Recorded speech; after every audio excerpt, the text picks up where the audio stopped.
I'm sure I'm going to say but yeah, if I don't, maybe I'll. All right. If I could call this meeting to order. Thank you guys for coming. It's my pleasure to introduce you to Dr. Robin Hahnel. Dr. Hahnel is an emeritus professor from American University where he taught for very nearly 30 years, and then he retired to Portland.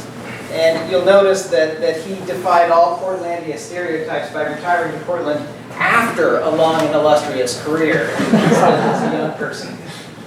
He is a much published author. He's written 13 books, has a new one coming out. I counted his publications, and they actually total to 1 zillion. He has been writing about participatory economics, which is the subject of his talk tonight since, I think, the early 80s. Is that about the earliest publication I could find on it was 1983. He's literally the person who wrote the book on this system, right? So when you start thinking about, you've probably heard critiques of capitalism and calls at various times to move beyond a capitalist system and into something beyond capitalism. And what Dr. Hahnel has been deeply engaged in for most of the last 30 years is thinking about what that might actually look like. So participatory economics is one form of post-capitalist economics. It focuses on, as the title would imply, focuses on participation. It's a form of democratic social planning. But for most of us, in beginning to think about a post-capitalist economy, it's a bit of a foreign concept, right? What would it actually look like? How would decisions be made? And that's exactly what Dr. Hahnel has spent his time trying to work out. So as he has told the story, he began writing about this subject because he read in a book in the early 80s, again, someone that he deeply respected as a scholar say, if we move beyond capitalism to some kind of socialist system, it will inevitably be either an authoritarian planning system or it will be some form of market socialism. You can't have a democratic, socially planned system. You can't have an economy that is of the people and by the people. And being a self-professed contrarian, Dr. Hahnel took that as a challenge, and he said, let's sit down and think this out and see if we could actually come up with a system that solves the problems that we need to from an economic system, but really empowers the people and is literally of the people and by the people. So this is what Dr. Hahnel is here to talk to us about. I couldn't be happier about it, and I hope you'll help me welcome him tonight. So.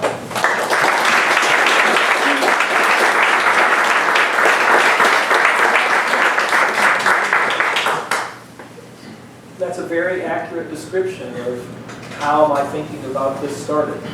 And describing me as a contrarian, just because you say something's impossible doesn't necessarily make it so. Let's sit down and see if that's true. I told one of the classes earlier today, I'm a co-creator of this model. Michael Albert and I were in college and worked together on a number of books and really designed this alternative to capitalism jointly. And we began to do it when we were working in the anti-war movement, had to make a living. We were painting houses, and we were literally standing next to each other on scaffolding. And we had just read what Alec Nove was, the famous British political economist, who said, there is no alternative to a market system and an authoritarian planning system. I know a lot of people out there have hoped there was, but they need to disillusion themselves of this. We said, well, it's important to find out if he's right. So can we sit down and actually design a system that does the things that we would like to see it do that cannot be classified as either a market economy or an authoritarian or centrally planned economy, and we succeeded. Now, I'm going to talk to you about it tonight. At the time, let's see what I've got here. I'll come back to that in a minute. At the time, I mean, this is the late 80s and early 90s. And so the Berlin Wall falls, and what everybody thought was an alternative to capitalism folds up camp really rather quickly, rather amazingly when you think of history. So all of a sudden, you know, there became a sort of a vacuum. Well, is there an alternative to capitalism? That one that was out there, A, didn't turn out too good, and B, it's folded up camp. So are we really always talking about some version of capitalism? Is that the only kind of system there is? We can make it better or worse, but that's what we're going to have to work with. And we wanted to at least establish that theoretically that was not necessarily the only alternative.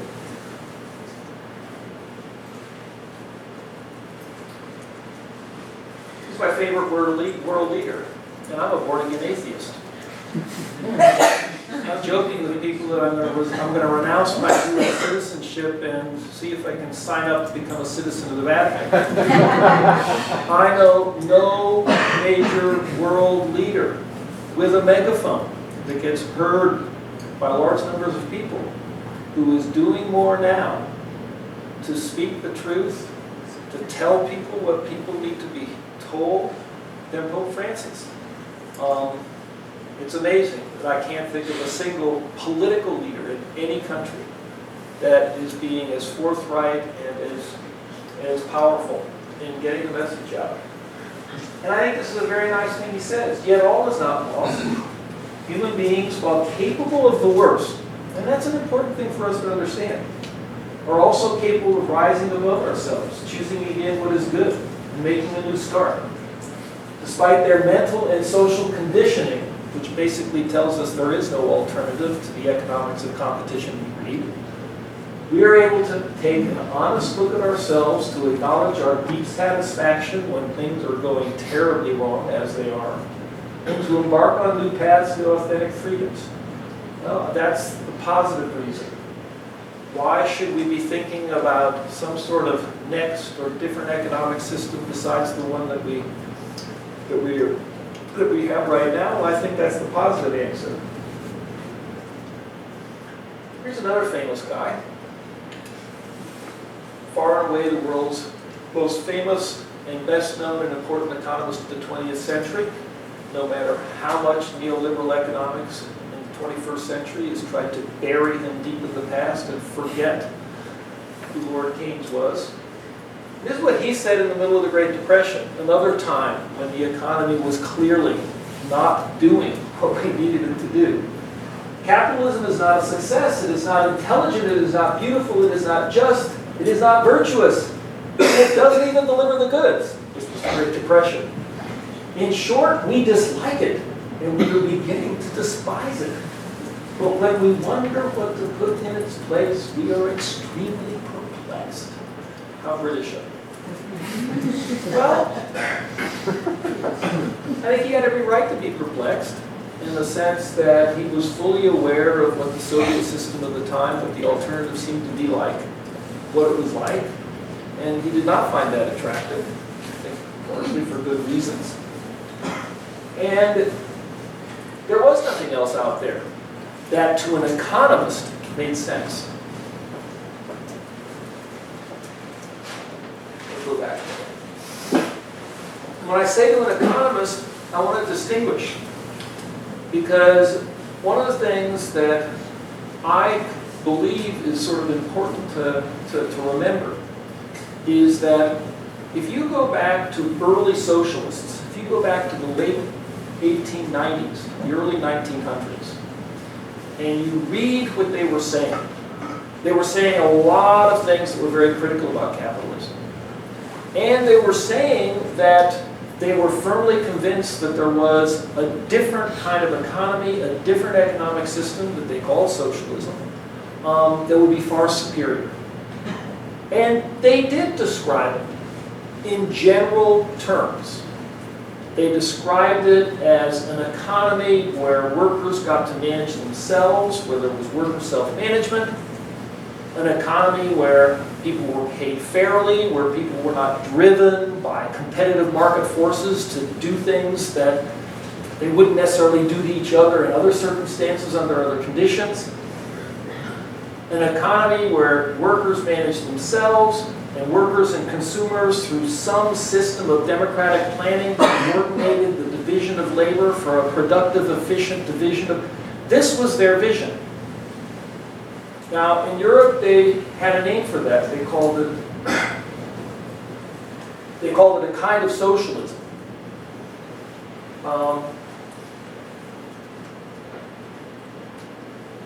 In any case, it's not that there were not people talking about that vision when Keynes said he was severely perplexed. But what he was very aware of as an economist was nobody had ever really sat down and try to explain just exactly how, in your vision that you want to propose as a better way to organize and run our economy, how would you actually propose that we make, and here's where the economist comes in. Every economist knows there's a whole long list of kinds of decisions that any economy has to make. And what economic systems do is, the difference between one economic system and another is they have different procedures for making those decisions.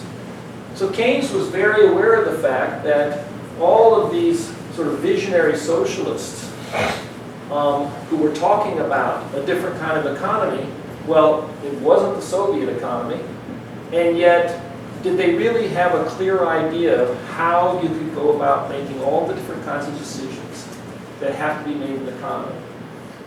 And that's what Michael Albert and I, we had enough arrogance and chutzpah standing on scaffolding while painting to say, well, why don't we just try and answer the question for Lord Keynes here?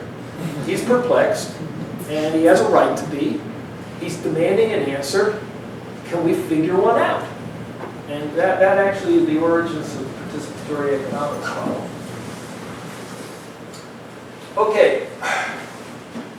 Well, if you're going to sit down and design a system, I think the rational way to begin is to ask yourself, what do you want it to accomplish?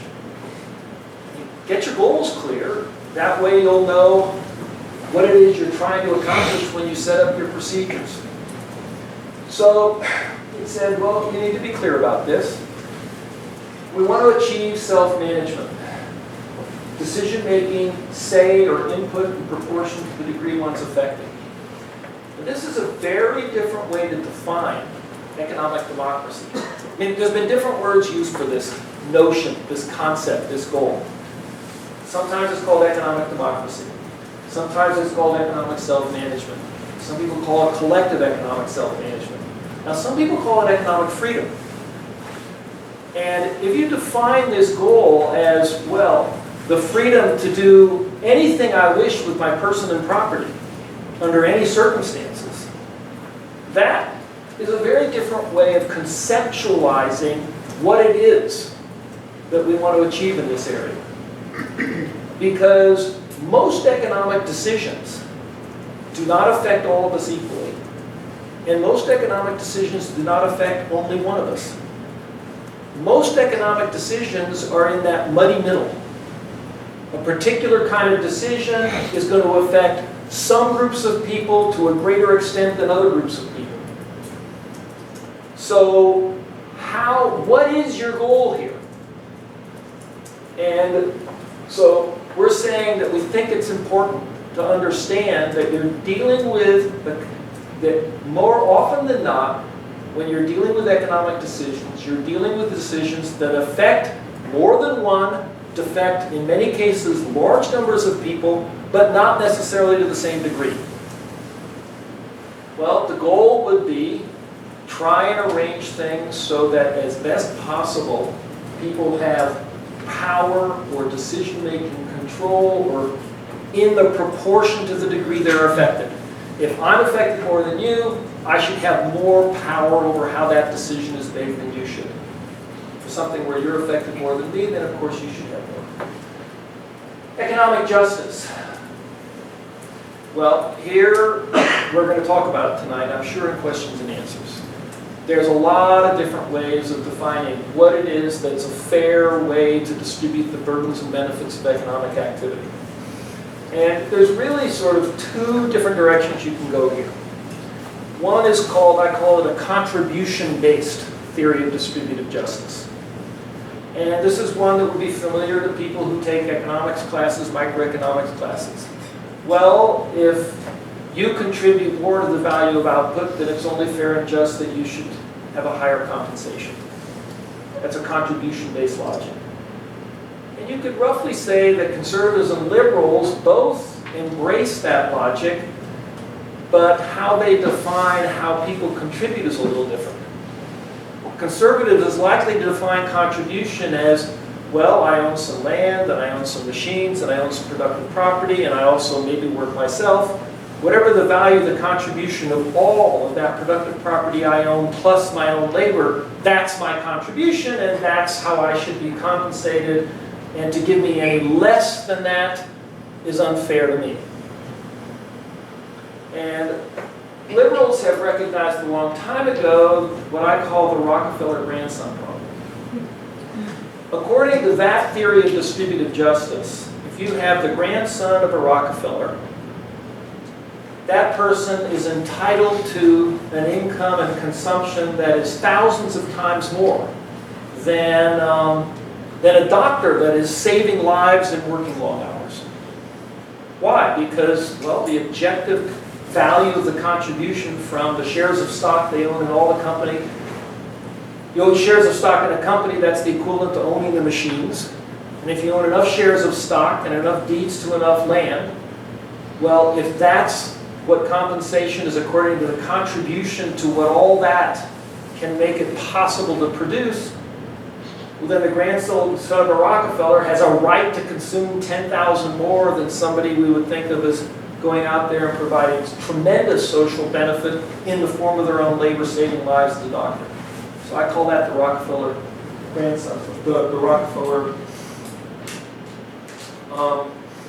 grandson problem. Well, the liberal solution to that was to say, oh, well, the problem is the property income. It's just not justified. Joan Robinson had a wonderful way of putting this. Joan Robinson's the most famous woman economist who never got the Nobel Prize but should have. And she said, well, just because a machine or an acre of fertile bottomland helps us produce more goods and services, that's not a moral argument for why the person that happens to own it should get anything at all.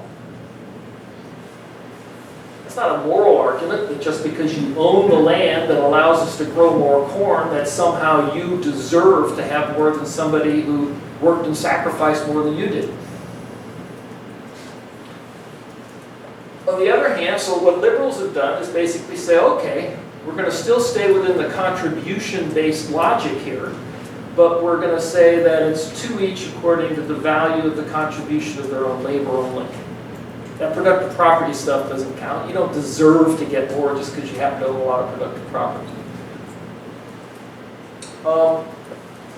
Well, we don't think that holds either. And if you take a look at, there's a whole school of thought now that's become very active in the last 20 years.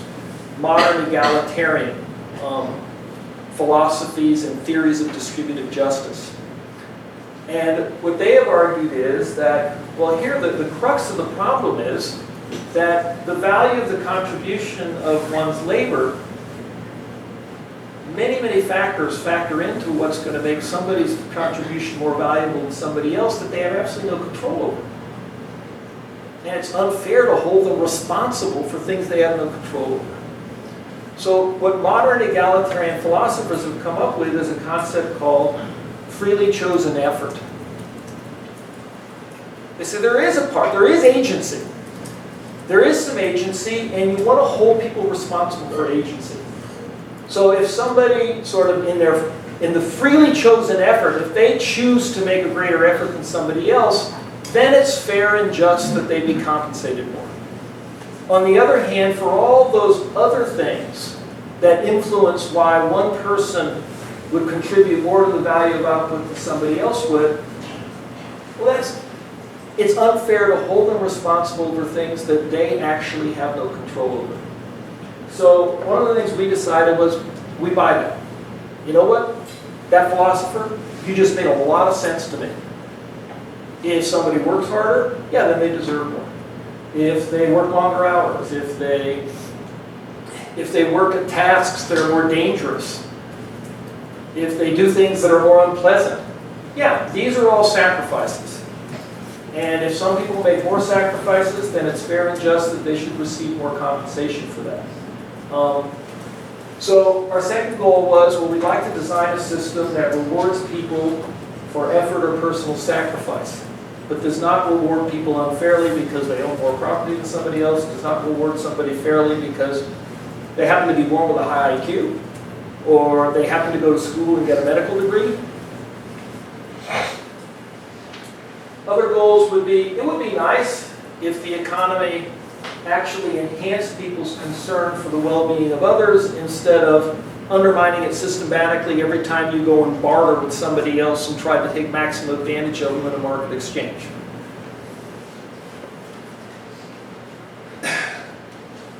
We'd like to encourage a flourishing of variety of lifestyles and outcomes. People are very different. What's best for one person is not best for another person. So you want to encourage a variety of lifestyles, outcomes, consumer goods, ways that you can go about working, or otherwise, because one shoe doesn't fit all. We'd like to meet our goals without wasting our limited time and resources, which is what efficiency is. Now, amongst leftists, they don't care about efficiency. I argue, as an economist, we care only about efficiency. So as a leftist economist, I'm always arguing with the economists that, see this list of goals? That one down there called efficiency, it's not the only one. And it's not necessarily the most important one. And with my leftist friends, I say, you know, when you think you don't care about efficiency, sensible, ordinary people know they care about efficiency. Nobody likes to see their time wasted. Nobody likes to see scarce resources used in ways that are not very valuable. And then what we now know is that we need an economy that protects and nurtures the natural environment and doesn't destroy it. So the system is actually easy to describe. So a participatory economy is a proposal for how we go about organizing the economy and making all the kinds of decisions an economy has to make. We've got these clear goals in mind. And the first institution is social ownership. I now would say social ownership of what I now call the productive commons. All that technology that's out there is something that Joel Moyker called a gift from it's like a gift from Athena. All of the productive technology that makes workers today 50 times more productive than workers were 100 years ago. All of that technology that has accumulated over all these years is a gift from all previous generations to those of us alive today. It belongs no more to one person than any other person. And all the machines in the factory that's needed to use that technology is basically should not belong to anybody as their private property that they are then able to extract tribute from the rest of us for permission to use it.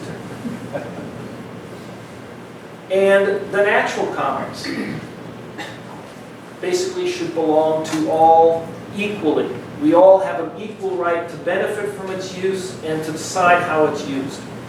So anything that we need to produce the way that we are capable of producing at this point in time, access to all of that should not be in the hands of privately owned individuals. Now, in a minute, we're going to talk about what do you mean state ownership, do you mean government ownership, and I'm using the word social ownership, but I will describe It will become clear what that means and why it's not the same as state or government ownership in a minute when I talk about one of the other institutions. So we have social ownership, that's the first proposal, that we organize, the basic organizational units of the economy are something we call worker and consumer councils that are democratically self-managed. A worker council is everybody in a workplace, and everybody in that workplace has one vote. Just as in theory in a private corporation, every stockholder has as many votes as they have shares of stock at the stockholders meeting. So in the way that stockholders are sovereign over corporations, not a one person, one vote, but a one share of stock, one vote, the Workers' Council is ultimately sovereign over all decisions of the workplace. Consumer councils, we call them neighborhood consumer councils. Because it's impractical to have individuals participate in the planning process. As individuals, we have consumers participating through a council of all the families that are in a neighborhood. So it's a neighborhood consumption council.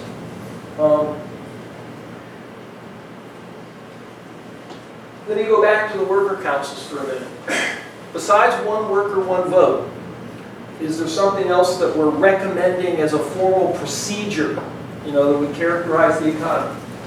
Well, we're recommending that jobs be balanced, particularly for empowerment. And here's the reason. Suppose you have a workers' council where everybody has one vote, and some people sweep floors all day, and other people's job is to go to this kind of meeting, to make this kind of decision, and consider this kind of option, etc. And then they all come together and they are in the Workers' Council making the ultimate decisions over what the enterprise is going to do. We think it's fairly clear that, yes, formally everybody has an equal opportunity because everybody has one vote, but very clearly it's not an effectively equal opportunity. And there's no reason that jobs have to be so carefully segregated as they are today, so that you have a small number of jobs where all of the empowering tasks are combined. And then for a majority of the people working in a majority of the places, they basically have 3 or 4 tasks, none of which are giving them the kind of access to information and sort of conditioning them to be effective participators in the decision-making process. So we think that that's an important thing to do. Our recommendation is that workers' councils are simply directed to take a serious look at the way you've defined jobs and try and figure out ways that everybody's job has some sort of empowering task. This does not mean everybody rotates through everything. It does not mean that people who are not board certified in surgery perform operations in hospitals. It means that no matter how little education you have, there have to be decisions about what's going on in that hospital where you could spend as one of your tasks time sitting on that committee deciding, should we move the cafeteria up a floor? There's a lot of decisions that you do not have to be a board certified surgeon to make in a hospital. So that's what that is what that has to do with. Compensation based on effort and need. We propose just leaving that up to workers. We propose basically saying, look, you all sit down amongst yourselves and figure out whatever procedures you're comfortable with. And we believe that people will come up with very different ways of going about this. That one of the big differences between one workplace and another would be how those people decided they wanted to carry out this task.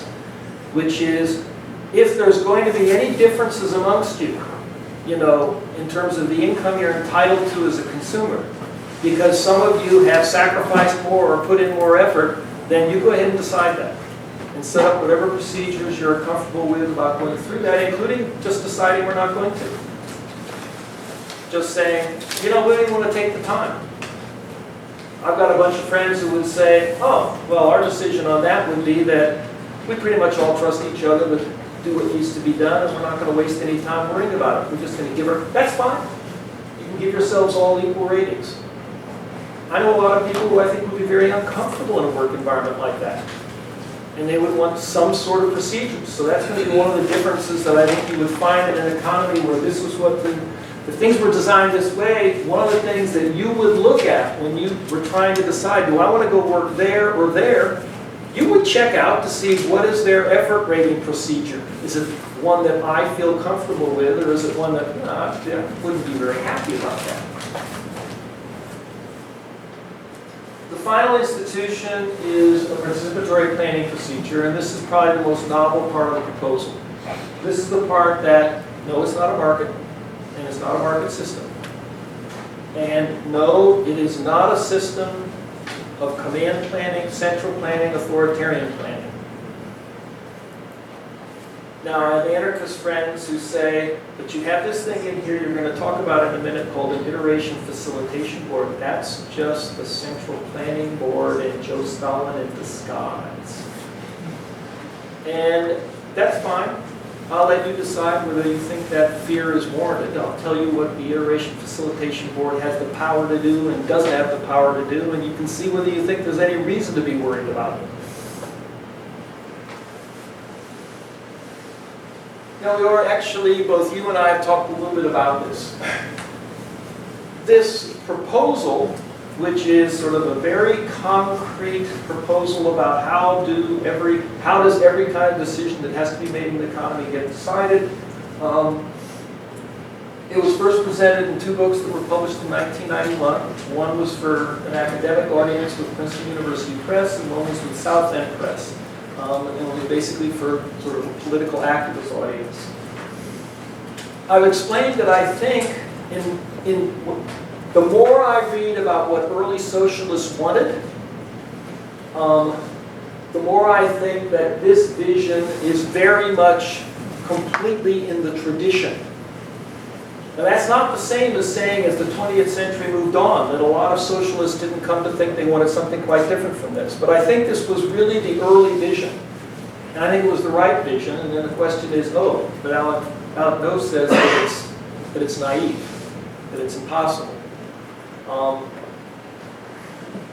always, there's always, can you show me people? I'm from Missouri, that's the show me state. So, okay, you say this could work. Well, where has it worked? And I can't give you an answer. There is no answer. I can't say this country ran their economy this way for this period of time. Go look and see how it worked out. That has never happened.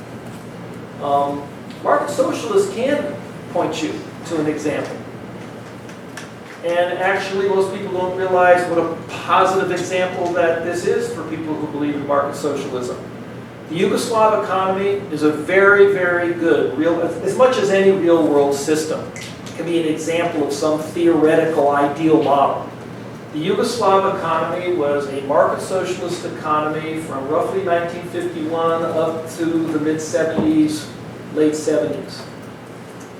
And the only economy in the world that outperformed the Japanese economic miracle during exactly that same time period was the Yugoslav economy.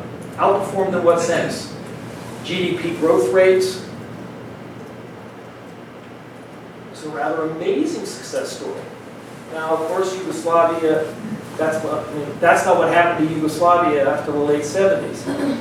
But I can't point to a country that has tried this. Now, I can tell you I've been to Cuba 3 times trying to convince them to give up their moribund, stupid planning system that they're very dissatisfied with all the time and try something more along these lines, but not successfully.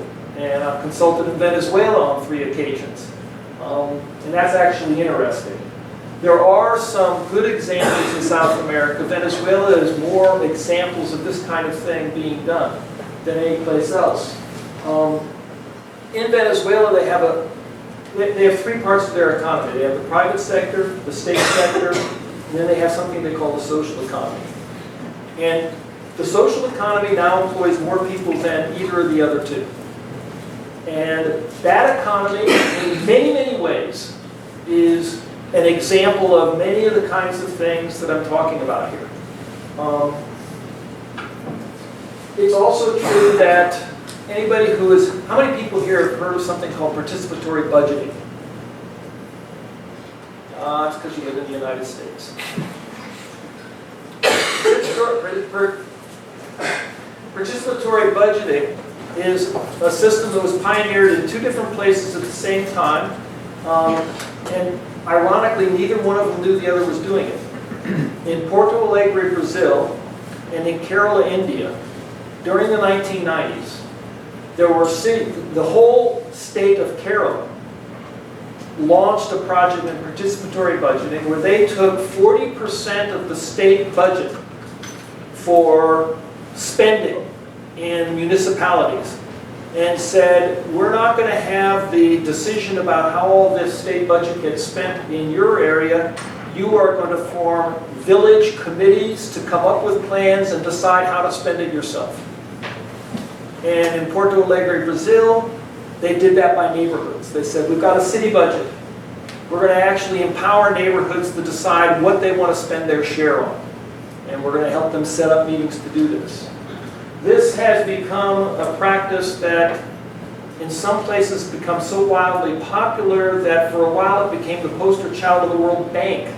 The World Bank was going around saying, we love participatory budgeting. We encourage people, to engage in things like this. Well, I think you'll see that when I talk about the planning procedure, yes, participatory budgeting is a real-world experience of this kind that you can say we do have some evidence. In both the Spanish and Russian revolutions, particularly in the Spanish Revolution, there was a period of about 3 years where the Republican area of Spain, the economy ran roughly in this kind of way. Wartime conditions, they lost the war. Franco won. That's not because the economy didn't run very well. Noam Chomsky's actually written a lot about that.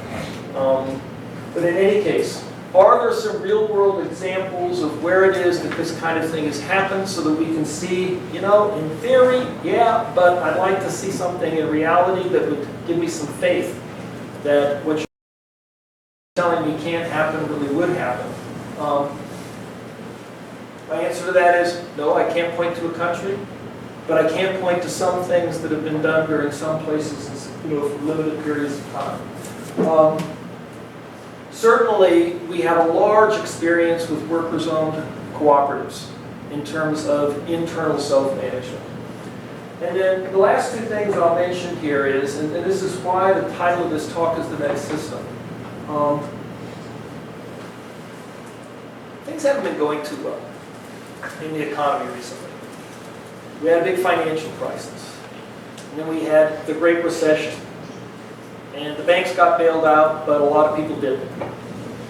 And in the US, we have spent an incredibly inefficient, slow time, slowly dragging ourselves out of a recession.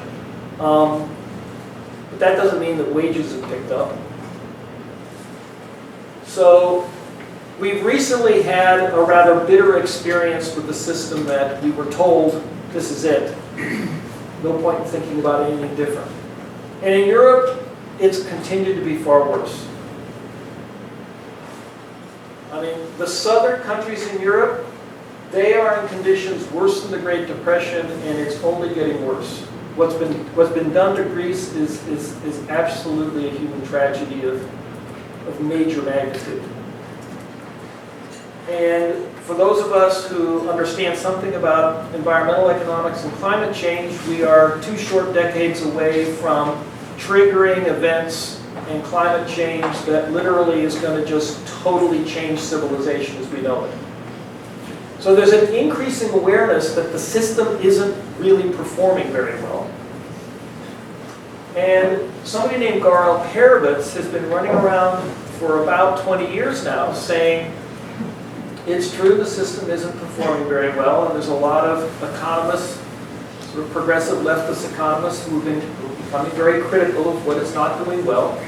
But what people are unaware of is that there's a lot of stuff going on out there It's kind of like the new economy. His original phrase for it is, we have these sprouts of activity, which is not business as usual, that are sprouting up.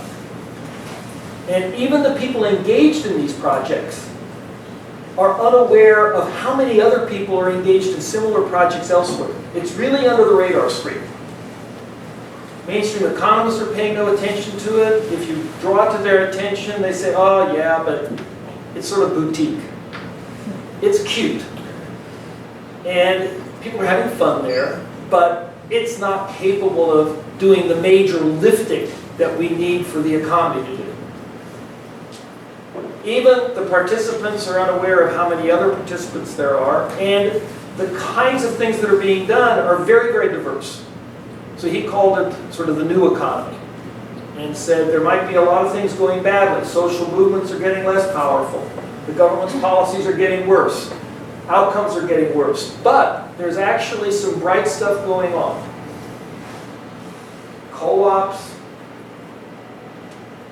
participatory budgeting, enterprising municipalities going about city planning in new ways, rewriting corporate charters so that the law doesn't say that you have to maximize shareholder interests, that there are multiple bottom lines, all sorts of things.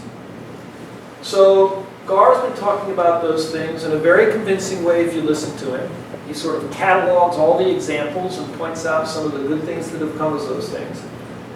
And he and others recently said, well, the big question is, we know this stuff is bubbling.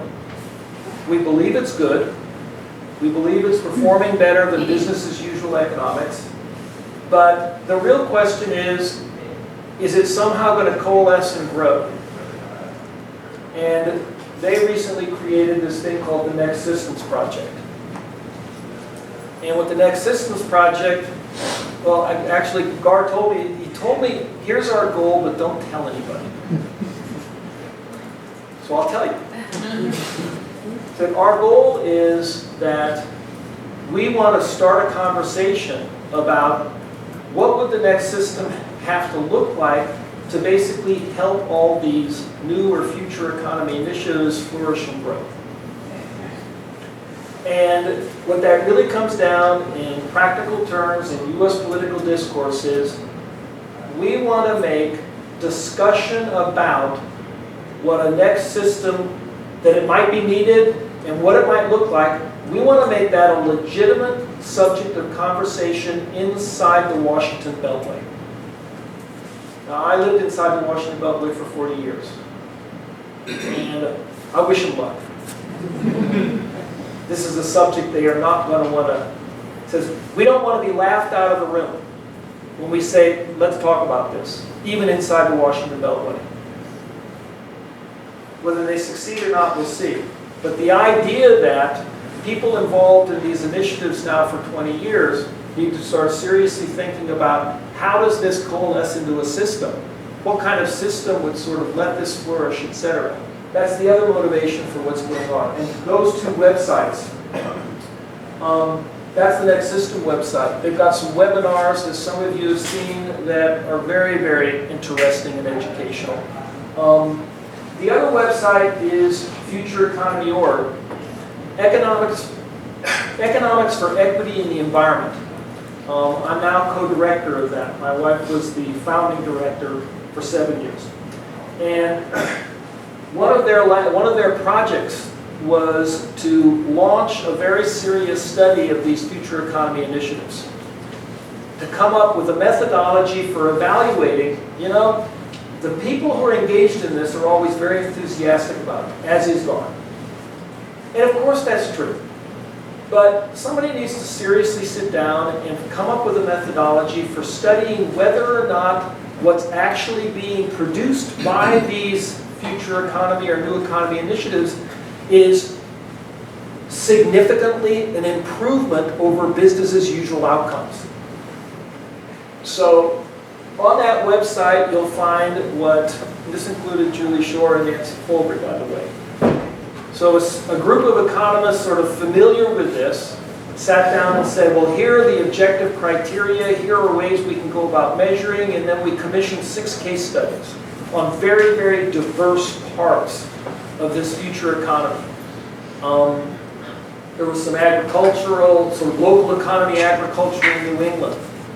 There was a community power in Vancouver, BC.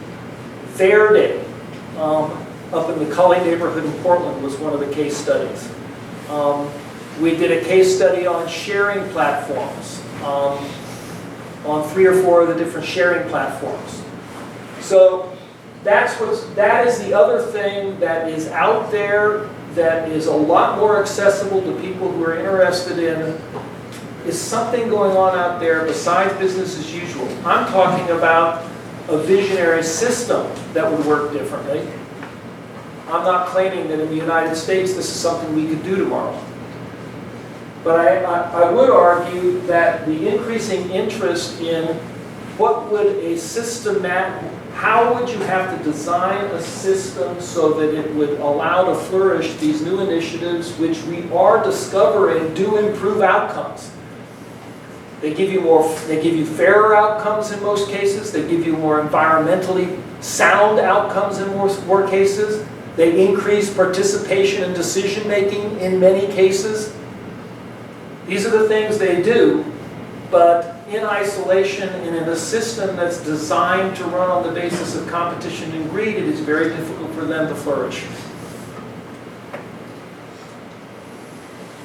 So I've talked about the Democratic Worker Councils, that they would have a committee to do effort rating, they would do job balancing. Your income, if you work, your income is basically determined by your effort rating. Now there's a lot of people who don't work. So you're going to have some system for deciding. If you're too young to work, what is your consumption allowance? If you are retired, what is your consumption allowance? If you are disabled, what is your consumption allowance? We do things like that. And those aren't things, I mean, that's what Social Security is like. That's what disability insurance is like. And of course, as you're aware, those could be more or less generous, more or less humane.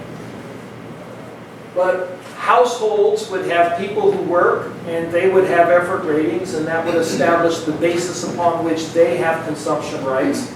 And then children and retired people and disabled people in a household would also have some sort of democratically decided sort of system of automatic consumption rights. And though that is the basis upon which you have a right to consume. But in order to have consumers have a powerful impact on what it is the economy produces, we need those to be aggregated by neighborhood, those consumption requests, and the neighborhood councils will be the ones participating in the planning process that will be sending those forward. But essentially, just like you have an income now that's probably unfairly less than it should be, or grossly more than it should be, you're going to have an income out of which you have consumption rights. Okay. There are 3 ways. There are only so many alternatives about how you coordinate a division of labor in a modern economy. You've got a lot of different production units. They produce different things. They need to produce things. They need to get things from one another. They go to consumers. That's a lot of coordination to go on. You can do it through a market system. And I'm not going to give a long speech about what all the problems are associated with that. I mean, if the market system works great, then, well, we already have it, so we should just keep it. So I'd have to give you an argument for why it is you don't want to do that. The other alternative that we know you can do is authoritarian planning. This thing called democratic planning, well, the question that the gauntlet that Alec Node threw down was, it's nice sounding words, but exactly what is it? This is what it is. So the participatory planning procedure works like this. there are an estimate of social costs of what it is that it costs society to produce everything that are announced. Now, I'll come back to where they come from. But for now, just say there's an announcement. This is what it costs society to make shoes. This is what it costs society to make a ton of steel, et cetera, et cetera. And it's this thing called the Iteration Facilitation Board that announces these. These are current estimates of the opportunity cost of all primary resources, the social costs of producing all goods and services, and the damages from all pollutants. This is what Keynes wanted to know. He said, it all sounds good, but I know you need answers for all these things. So I know that you need estimates of these opportunity costs and estimates of these social costs for anybody to make a sensible decision. So we're announcing them. Right now I'm pulling them out of a hat. Come back to that. Step 2. Every council makes a self-activity proposal. So you got two kinds of council. You got workers' councils, you got consumer councils. What's the self-activity of a neighborhood consumer council look like? Well, they've added up all of these consumption requests from individual households. Then they need to add on. Suppose we need what I would call a local public good. Suppose we want to fix the sidewalks. Suppose we want to put new swings in the park in our neighborhood. That all has to be discussed amongst the people in the neighborhood, and it's part of what they propose. So they send in that proposal, and then they send in the average effort rating plus allowances for people in that neighborhood. Now, how would you decide if their proposal was socially responsible? Basically, how would you decide, is what they're asking for legitimate and fair, or are they being too greedy? Well, you would compare. How large is the social cost of everything they've just told you as consumers they want to consume? And you would compare that to the, you don't need to know the individual effort ratings for the people in the council. They've already taken care of that. You just compare that to. So if their consumption request costs society what an average consumption request for a neighborhood costs, and if their effort ratings and consumption allowances are the average of society, then they're good to go. They made a socially responsible consumption request. On the other hand, if they're asking for more than their sacrifices and effort warrant, it's going to be very, very clear. Because all you have to do is multiply everything they've asked for by its social and opportunity costs to see what is the cost to society. Now, workers' councils is a little different. What does a worker council self-activity proposal look like? Well, to produce things, what goes on in a workers' council? They produce outputs that the rest of us care about. They produce outputs, hopefully of social benefit to somebody. And they use inputs. And these inputs don't belong to them any more than they belong to anybody else. That's part of the productive commons that belongs to all of us. But we want the people who can make best use of the productive commons to be the ones who get it. Well, how do you demonstrate that you can make good use of the productive commons? That if you need land to grow corn, that it's a good thing that you get it, that somebody else doesn't. If you're going to be using welding labor, well, there's only so much welding labor to go around. How can we be sure that you're making good use of it? Well, you're asking for all these inputs. You're basically asking for permission to use to use scarce resources that belong to all of us. Well, we're going to see how much that costs us. That's what all those things are. So you have these estimates of social costs and opportunity costs. You can see if this is the list of all the things you need to carry out the activity you as a group of workers want to carry out. If this is the inputs, we can see what that costs society. And then we can see, given what people have asked for to consume, we can see what it is, how high is the benefit of the goods and services that you are saying that you're committing and making a compromise with us, a pact with us that if you give us permission to use these social resources, we are going to produce these outputs of this value. It's basically very easy. You can calculate a social benefit to social cost ratio for any proposal coming from a worker council. Now, how are we going to decide if their proposal is socially responsible and whether or not the rest of us should be willing to approve it?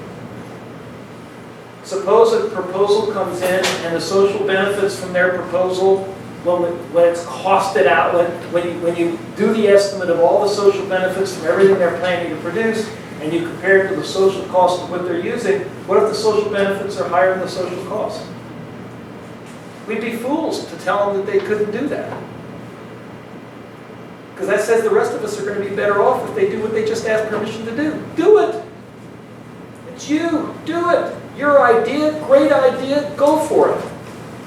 On the other hand, what if their proposal comes in and says, well, the social benefits of what you're planning to make, apparently you're not planning to make things that other people like. Or apparently you're not planning to make very much of it. And on the other hand, you're apparently planning to use a lot of welding labor, and that stuff's really scarce and really valuable. Well, then their proposal is not socially responsible. What they're basically saying is, we've asked permission to use these resources, but we clearly cannot make as good use of them as somebody else can. So,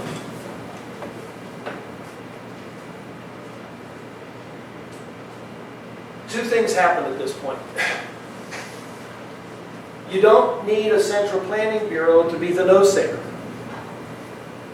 In central planning, there's always a no-sayer that says, this proposal that came from this workplace, we somehow have information and we can decide that it's not acceptable. And we tell them to know it's not acceptable, and then we tell them how to revise it, or we tell them go back to the drawing board until we say it's acceptable. Who's the no-sayer in this system? There's no reason you can't let all the workers' councils and consumer councils vote on this, because they have the information right there. Now, there are times when numbers lie. So I will admit to you that the procedure in theory works incredibly smoothly. It just says, once these proposals come in, then everybody can easily see whether it's a socially responsible production proposal, a socially responsible consumption proposal, and therefore you don't need a central planner to be the no-sayer. You can let councils themselves vote thumbs up or thumbs down on all these proposals coming from others. There are times when the numbers lie. So you would have to have some sort of sensible procedure, an appeals procedure, where you'd have a worker council say, we know that it looks like our proposal is socially responsible, but that is because, but notice that this appeals procedure has a very clear agenda. When you go to the appeals procedure, you have to show what is it that is being mismeasured. Because the best way we have so far of measuring what you're doing, it doesn't look like it's a socially responsible proposal. So that's essentially the nature. Now, but this takes a lot of assumptions and a lot of proof. And in the real world, it takes simulation experiments to sort of test out. And the proofs, the theory and the proofs and the assumptions are done. And they were done back in 1991. If you make the standard assumptions that economists make about people's preferences and technologies, and these are very convenient assumptions, and they're the ones you have to make to prove that there'll even be a general equilibrium of the market system, much less that it would have any claim to efficiency. If you make those assumptions, and actually 2 or 3 fewer, you can prove that if you go through this procedure, and if the iteration facilitation board simply adjusts the estimates of the social costs up and down, depending on whether in this last round we had more demand for this or more supply for this, then you will eventually come to a feasible plan, and that feasible plan will be a Pareto optimal plan, which is, the theoretical economists, God's gift to efficiency. So you can prove with assumptions that are less strenuous than what are required to prove that market economies do anything efficient, and this procedure, in theory, would give you a feasible and efficient plan. Now, that's not the same to say that it would work that smoothly in the real world. And one of the things we now started doing is we got a grant a little over a year ago, and the System Science Department up at PSU and I are working. We built We've used NetLogo and Mathematica to basically build a simulation of councils engaged in this kind of planning. And the importance is we want to be able to break down the traditional assumptions. When you break down the traditional assumptions, you can't prove things, but it doesn't mean that they won't work. And the question is, when those traditional assumptions break down, how robust is this? Or at what point would you have to figure out some ways to intervene and sort of make sure that you just didn't spend, too much time in the planning process? I can tell you what our goal is. 7 iterations. We want to get it down to where it would take 7 iterations. It would basically take a national economy less than 4 weeks to engage in this activity every year. So I've talked about those. I've talked about this. Councils vote yes or no on social responsibility of other council proposals. That's how you talked about how it is you sort of can easily see whether or not a proposal is socially responsible.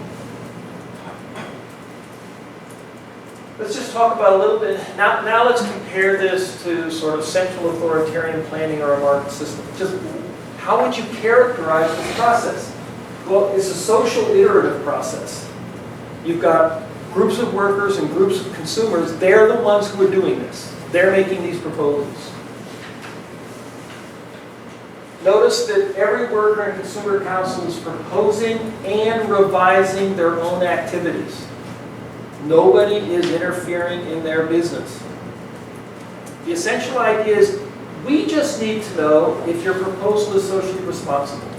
That's all we need to know. We want you to have all the autonomy in the world, as long as you're not doing something that is socially irresponsible. So if we set up procedures that allow the rest of us to easily see that, then we should have no trouble allowing a tremendous amount of self-initiative on the part of workers and consumers. In the process, these councils actually are discovering how what they want to do affects what other people are doing. It's also a sort of a social learning process. There are ways to integrate the social cost of pollution that are virtually impossible to do in a market system. I haven't talked about how, but that's something we worked out not in the initial round in the 1990s, but in the early 2000s. That's the other place to go. If you're at all interested in any of the details and or the literature about this alternative to capitalism, what it looks like, what people have said, what people have raised as problems, etc., then there's really 2 websites. You can go to the ZNet website, and there's a subsection of the ZNet website called parecon. This is actually over in the UK now. And I think for many users, this is a more useful source of information because there's a much better guide of, is this your first introduction or did you want more on this or that? But that website is actually over in London, and I would recommend that highly to anybody that wanted to find out more about this. You don't read books because if you can't do it on your iPad, then of course you're not going to do it. Okay.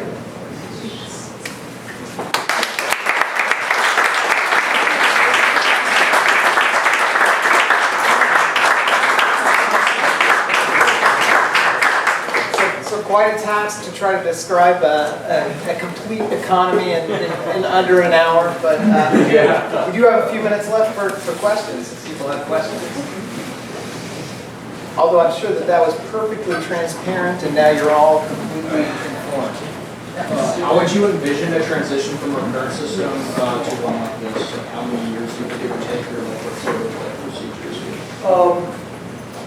I'll give short answers so we get more questions. Yeah. But to be short, this is not a proposal about how you get from the economics of competition and greed to the economics of equity and cooperation. I call that a transition program. And it's much more complicated, and I think much more difficult to predict how you would best go about it. So I make no bones that this somehow tells you what to go out and do.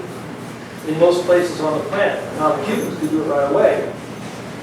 Venezuelans could do it right away. Had Syriza won, I would have been over there telling them this is how to do it, and you want to really look seriously at this. So, and that's the second thing I would say.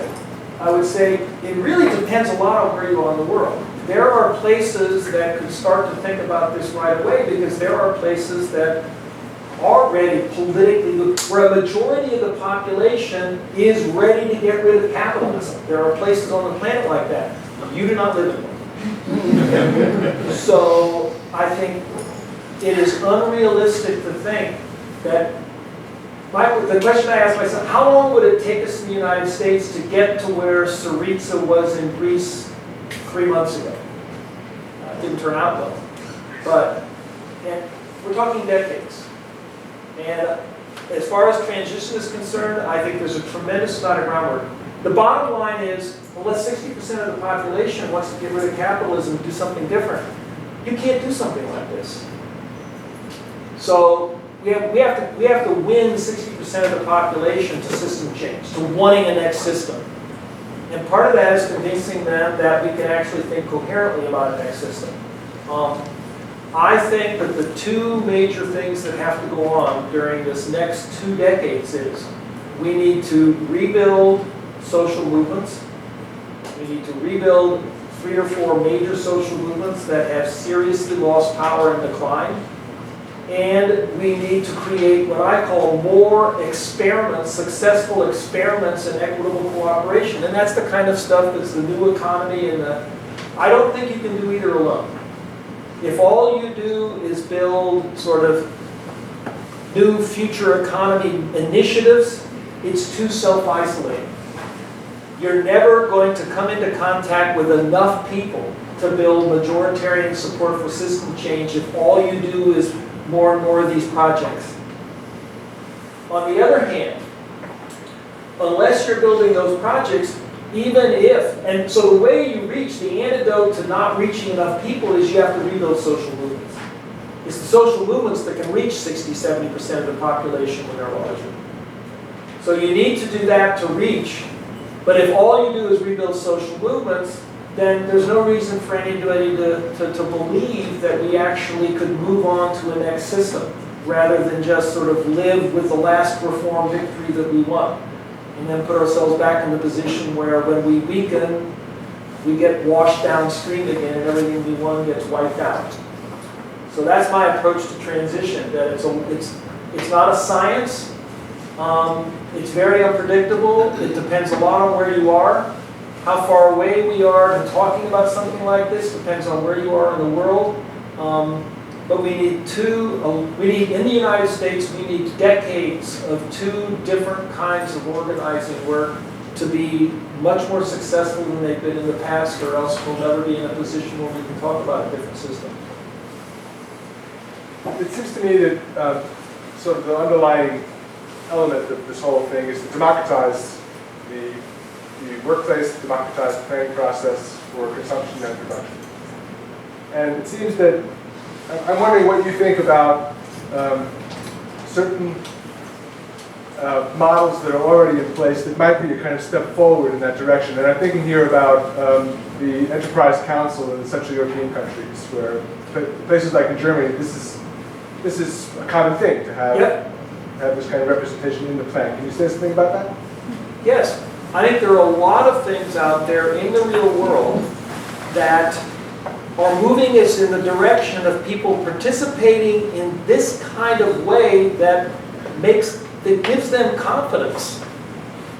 It sort of gives them confidence that they can actually, when you participate in an enterprise council in a major German corporation, doesn't it build your confidence that you actually are capable of engaging in, in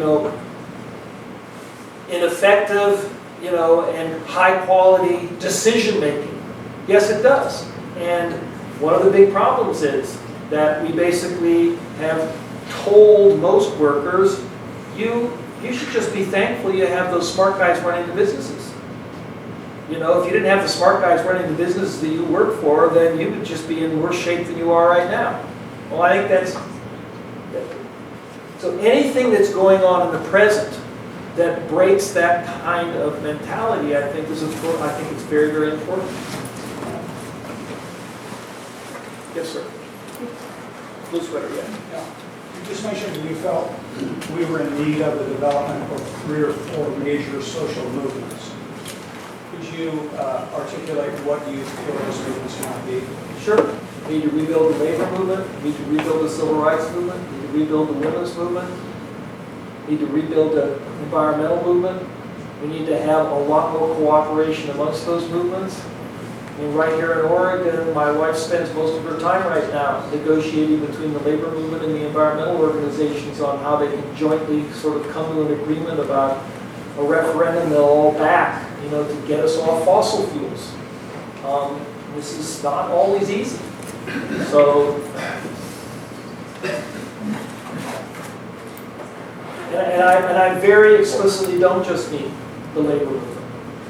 I mean, I think one of the problems in the 20th century was that the notion of the Grand Progressive Coalition, the sort of the old notion, which I would call the Walter Reuther notion, was, I know, see, that dates me. But you might not be Walter Reuther was. The Walter Reuther, he was the head of the UAW, and sort of the UAW brain trust were trained social democrats, sort of Scandinavian-style social democrats. And their vision of the Grand Progressive Coalition was, well, of course we want the women's movement, we want the civil rights movement, anybody else that wants to join, but you know, the bottom line is that the labor movement is running the coalition. And if any issue arises that would divide the working class, well, then we have to sort of cool it on that. And I think that was a terrible mistake, and part of the reason that our social movements did not, I think it's one reason. I mean, the major reason the social movements have lost power is they've been beaten to death. I mean, they've been beaten to death by a capitalist class that decided, my God, we're just going to take it all, you know, back a century. And they've accumulated the power and the political influence and corrupted the system to the point that they are just very successful in doing that. But we've also made mistakes, and I think part of the conception of what the Grand Progressive Coalition had to look like and sort of what sort of, and how it was pieced together was wrong. And I think that's one of the things we're going to have to correct in order to go forward, to have any of those movements and all of those movements grow better, grow in the future. They've all shrunk. Yes? I'd like to know what George Orwell would say.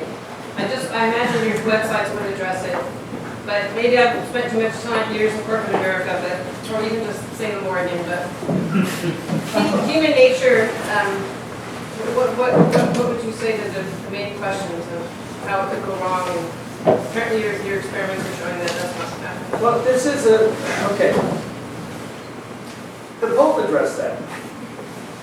That, you know, we are capable of really behaving very badly. But we are also capable of behaving very, very well. And You're an optimist. I don't think that's optimistic. I think that's realist. What I just said, I think, is totally being a realist. To say that we always behave well. And here I would say, so the question in my mind is part of the reason that we behave as badly as we do, as often as we do, because we have set up institutions and decision-making procedures that basically drive you to do that to protect yourself. Yeah. Well, if we don't put people in that situation, isn't there grounds for being somewhat more optimistic about how it is we'll actually behave? That's all I'm saying. I think that if you design an economic system that says, this will work if everybody behaves like a saint, you have done nobody any service. So actually, when we do our modeling, we assume when we figure out, if we set up the system this way, and if these are the procedures, if workers' councils behave in their own self-interest, will they actually find that if they behave in their own self-interest, under these circumstances, will they end up doing the socially responsible thing? So we have actually, in our modeling, been very, very pessimistic about human motivation. We have assumed that people will be self-interested in how they behave when push comes to shove, and you do not want to rely on sort of solidarity when it's, oh, to be solidaritous, I have to also accept that I am going to be hurt. So, no, I'm very confident that when you look at our procedures and our predictions, they are not based on the sort of fatuous assumption, well, if you assume people will behave like saints, then of course everything's going to work out fine. Because no, people aren't going to behave like saints when you put them in situations where they're selfish, when protecting themselves requires harming others or harming nature. So the goal is, don't put people in that situation. Is it really necessary to put people in that situation? And that's the question you need to ask, and then whether these procedures do less of that is the question you ask about in particular. Yes? With like all the support for Bernie Sanders, recently, do you think that kind of speaks to what you're talking about, or how your like current support of that? How many people here would have predicted 12 months ago that Bernie Sanders would be getting as much support as he is now? Not me. Yeah. And it's wonderful. And it's one of the things that does make me an optimist, that sometimes people surprise me in a good way. I'm not always disappointed, but when I disappoint. And I would highly recommend, if you have not seen his quote-unquote democratic socialism speech that he gave at Georgetown University, turn it off when he starts talking about ISIS, but up until then, and it's a solid hour, it's brilliant. I mean, he's running for president, so he wants to convince you that all these good things that he stands for, you know, are not some sort of cockamamie radical socialism. He says, look, what democratic socialism means to me is what Franklin Delano Roosevelt said in his inaugural address in 1944. The whole notion that people can be free when they don't have basic economic rights is ridiculous. We need to have economic rights. We need a new Bill of Rights, economic rights. So that's what I'm about. That's what my program's about. So he's basically talking about, and so I think that speech was great. I also honestly think it was a sign that he knows he's not going to win the nomination. If you're trying to win South Carolina, that's not the speech you make. But if what you're doing is taking the opportunity to say, why did I run the Democratic primary in the first place? Which is so I could get a message out there. And if while you still have that megaphone, I thought that was sort of the best use of that megaphone that he could possibly have made, saying, these are values that are American values. This is not radical. This is stuff that we used to be about. This is what we can be about. This is a better future. He did a great job of describing it program by program by program. Maybe it's going to play well in the South Carolina primary. I hope it does. Yes. So this is a bit of a broad question, so I can't narrow it down more. But I'm just, as long as we're talking about present day examples, do you have any thoughts about what the PKK and the Syrian Kurds are doing right now? It's A lot of interesting. people are touting them. I'm sorry, a lot of people are touting them, and it seems not clear whether they're a real alternative or not. And I'm just curious what you have to say about that. I don't know the answer. I know exactly what you're talking about. And I can tell you places that I tried to go and talk about this kind of stuff. I mentioned Cuba. Unfortunately, I went in 1990 when they were about to have the worst economic crisis that anybody can imagine. They were losing all their trade relations with all of Eastern Europe. So they had a terrible period. So when I wanted to talk to them about, you really need to change the planning system around, they wanted to know, how are we going to survive the next 2 years? I said, that I don't have an answer for. And in Venezuela, there was a time when in Sri Lanka, there was a Tamil Liberation Front And there was a period of time when they controlled a liberated territory. And some people from the front came and talked to me when I was at Willamette University about, well, we're all basically old-line socialists, but now we're not so sure that the Soviet advisors have the best ideas. But that liberation territory didn't last very long. The same thing happened with the Kurds. That there's very different Kurds. But there is a group that has control of a territory that is establishing a very different kind of economy. It's interesting. Nation states are breaking down in the Mideast. So ISIS has its little caliphate, which is a horror show, but the Kurds apparently have something that's looking like libertarian socialism. And the person who heads the Solidarity Economics Institute in London, who funded our simulation work, just went to a conference there and was going there to talk to them about things. And I have not had a chance to talk to him since. But I do know that there's some very interesting things. My understanding is there's some very interesting things going on over there in a part of territory that at least one of the factions in the Kurdish movement has some significant control over. So we've gone a little over here. Maybe we could take one more question and then let Dr. Hahnel off the hook. How do you quantify effort in this kind of a system? I mean, in a just way.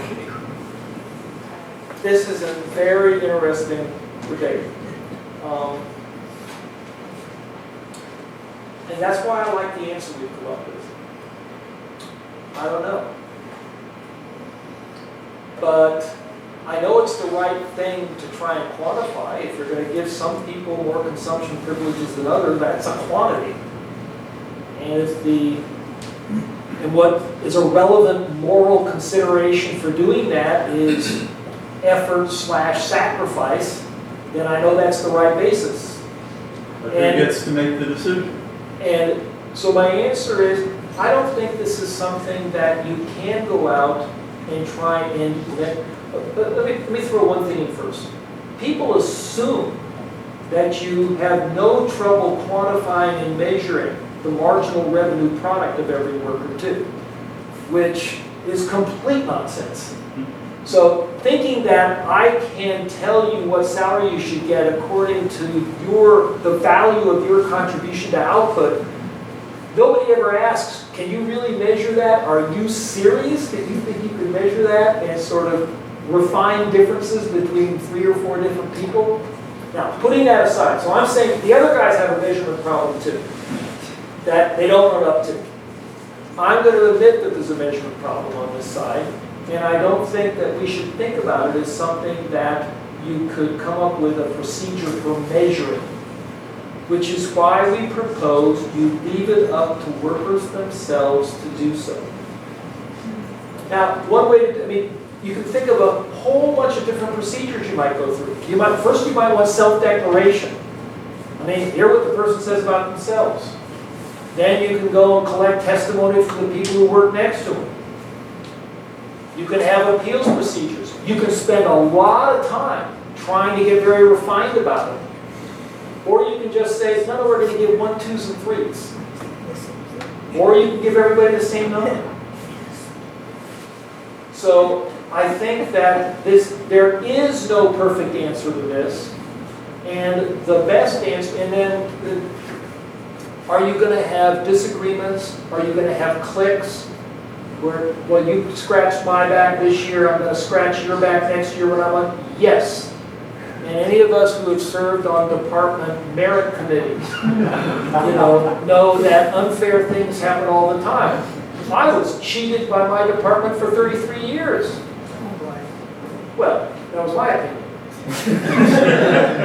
Obviously, the other people on the merit pay committee didn't agree with me. So there's got to be differences of opinion over this. And it's not going to be perfect. I don't think there's a better alternative.